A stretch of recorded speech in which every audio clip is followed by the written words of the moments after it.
Emma's floor gently warmed under her feet as she stepped out of bed, guiding her toward the bathroom. The mirror came alive with an interactive dashboard, today's weather, her personalized news feed, reminders for her meetings, and a real-time skin analysis. The mirror's sensors scanned her face, identifying hydration levels, stress indicators, and even early signs of fatigue. Recommendation: increase hydration. I have adjusted your breakfast smoothie to include additional electrolytes. Approved. The shower was already set to her preferred temperature before she stepped in, and tiny nozzles embedded in the walls emitted micro steam particles infused with lavender and eucalyptus to help her wake up. Her smart shower analyzed her skin and hair in real time, selecting the exact shampoo and body wash formulas needed for the day. By the time Emma was dressed, her kitchen had already prepared breakfast. A robotic cooking arm plated avocado toast sprinkled with personalized nutrient-rich powders tailored to her health goals, while her smoothie, perfectly chilled, was waiting beside it. One of the most talked about advancements of the decade was neuro-linked control systems. Through lightweight wearable headbands or, non-invasive brain-computer interfaces, homeowners could issue commands with mere thoughts. Imagine walking into your kitchen simply picturing a fresh cup of coffee and your smart coffee maker springing into action, grinding, brewing, and serving all without a word spoken. But this wasn't just about convenience. Neuro-linked systems opened doors for accessibility, empowering people with disabilities to live fully independent lives without relying on voice commands or physical controls. Energy management in future smart homes would evolve far beyond just efficiency. Homes would act as miniature, self-sustaining power plants harvesting solar, wind, and even micro-geothermal energy. These energy systems would intelligently balance storage, usage, and sharing. If your home generated surplus energy, it could automatically sell it to a neighborhood grid marketplace, earning you monthly passive income. Home batteries, no larger than a slim wall panel, stored enough power to keep an entire home operational for weeks. This meant power outages were no longer a concern. And because these systems were fully autonomous, energy flow happened invisibly. No switches, no human intervention. The kitchen of the late 2040s became a marvel of integrated robotics and AI-driven nutrition science. Food printers could create dishes from raw protein and carbohydrate cartridges. These cartridges were not artificial in the traditional sense. They used molecular reconstruction to form fresh, organic-tasting food in just minutes. Meal suggestions no longer came from recipe books or apps, but from personal health analytics. Your home's health AI could scan your biometrics in real time, identify nutrient gaps, and prepare meals designed to balance your diet. For someone with low iron, dinner might include a perfectly grilled plant-based steak rich in iron and vitamin C for optimal absorption. Waste was non-existent. Food printers used exactly the amount of material needed, and any leftovers were decomposed by in-home recycling units that converted them into fresh food cartridges again. One of the most profound changes was in healthcare. Smart homes became primary points of preventative care. Intelligent flooring could detect changes in your gait, warning of joint issues long before symptoms appeared.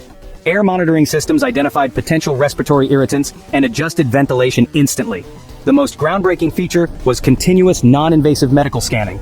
Panels and bathroom mirrors used advanced sensors to perform routine health checks every morning, measuring blood pressure, glucose levels, hydration, and even scanning for early signs of diseases like cancer. This data was securely encrypted and sent directly to your personal medical AI, which could schedule a telemedicine consultation instantly if something seemed off. By 2050, AI had become deeply empathetic. Your home's central AI wasn't just an assistant. It was a companion capable of detecting emotional states through micro-expressions, tone of voice, and even biological indicators like heart rate variability. Feeling stressed? The home might lower lighting, play calming sounds, and adjust air quality to a fresh, oxygen-rich setting. Having trouble focusing? It could subtly increase blue light levels and reduce background noise to boost alertness. And during moments of celebration, it could synchronize lighting, music, and even scent diffusers to enhance the mood. Security in future smart homes became proactive rather than reactive. Instead of waiting for a break-in, the home could recognize suspicious patterns in the neighborhood, unusual motion, drones loitering nearby, or unauthorized wireless scanning attempts. In such cases, it could trigger silent security protocols, alert law enforcement, and lock down vulnerable access points. Facial recognition and biometric verification made it virtually impossible for an intruder to gain entry. Even visitors had to pass dynamic authentication, a layered system that combined voice analysis, micro-gesture recognition, and encrypted passkeys. By the 2050s, smart homes rarely operated in isolation. Entire neighborhoods were connected through hyper-local networks. Emergency alerts, energy sharing, community gardens, and autonomous delivery drones were all coordinated by AI-driven neighborhood hubs. In these communities, homes could talk to each other.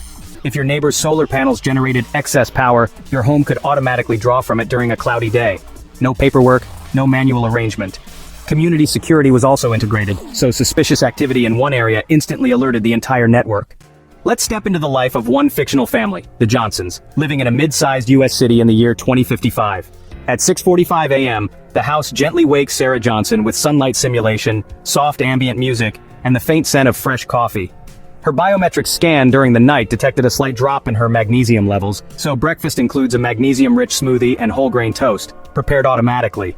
Her husband Mark works from a fully immersive home office where holographic workspaces float in the air. He attends meetings as a lifelike avatar in a shared virtual environment, shaking hands with colleagues across the world without leaving his seat. Their teenage daughter, Mia, attends hybrid school. Her lessons happen both physically and in a virtual classroom where students from different continents collaborate on projects in real time. After dinner, which the AI prepared based on the family's mood and dietary needs, the home automatically locks doors, secures windows, and activates a climate-friendly nighttime energy mode. By the mid-21st century, the smart home was no longer a luxury, it was the default. These homes didn't just react to human commands, they understood, anticipated, and evolved alongside their occupants. The next frontier? Sentient living spaces. Homes that learn not only about physical needs but also about personal dreams, goals, and life paths, adapting their design and function to help people grow as individuals. The future of smart homes isn't about gadgets. It's about living environments that become an extension of ourselves, a place where technology fades into the background and life feels effortless, healthy, and deeply human.